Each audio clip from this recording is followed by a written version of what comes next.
Right off the bat, this anime doesn't hold back. Kicks off with a chilling scene where a woman's lifeless body is found, blood streaming from her head.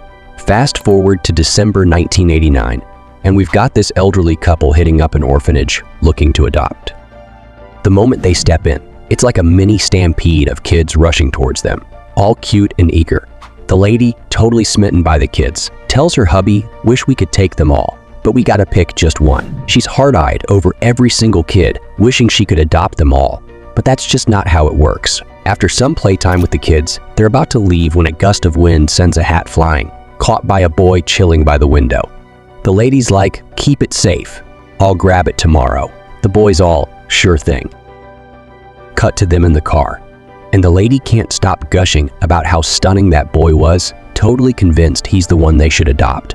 Her husband's like, "Looks shouldn't matter, but okay." And just like that, they're set on adopting him because they can't get over his charm. As they're about to drive off, it starts pouring and their car gets drenched.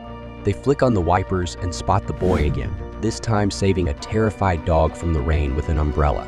This act of kindness seals the deal for the couple. They're completely taken by his goodness. Fast forward to February 1990, when the scene shifts to Hitori, the boy with the charm, now living it up with the elderly couple who've decided he's their son. They're all in, showing him his new room, and it's like, "This is your kingdom now, do whatever you want with it." They're all about making him feel at home, even starting to deck out his room together. But then, plot twist, Hitori's like, "Yo, can I get some solo time to decorate?" They're cool with it, and while the lady dips out to whip up some dinner, Hitori's expression flips. He's on a mission. He beelines for this massive box in the room, slices it open, and boom, out pops his twin brother. Yeah, you heard that right. Twin brother alert, together.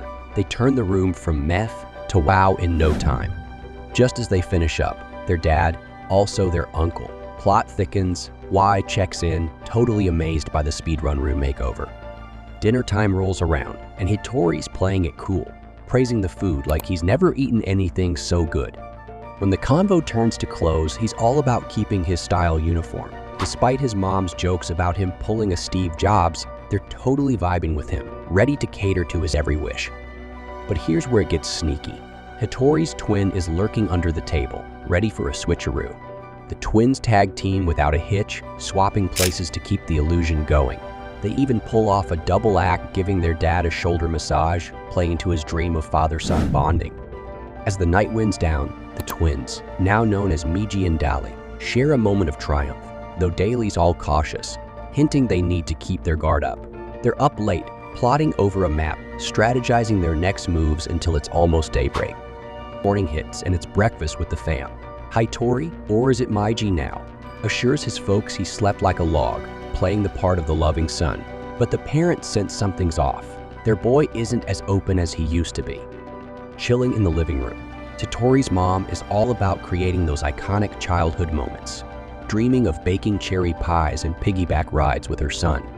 Little does she know, the other brother's eavesdropping and gets hit with a wave of FOMO. Next thing, he's pulling up with a book, asking to hang with his mom. She's all for it, and as they read together, he drops a hint about wanting to try her legendary cherry pie, playing it off like it's just a dream. But his mom, ever the dream maker, is like, "Why dream? Let's actually bake that cherry pie together." And just like that, they're in the kitchen, whipping up cherry pies, a subtle nod to the twin teamwork happening behind the scenes. As they bake, the convo turns to baking tips, with the mom impressed by how quickly he's picking things up. Little does she know, it's a twin tag team effort, with the other brother feeding answers from a diary full of their mom's recipes and baking hacks. After the baking session, she shares how making cherry pie with her son was a dream come true for her. Meanwhile, outside, one brother's trying to mount a birdhouse in a tree, but can't quite reach.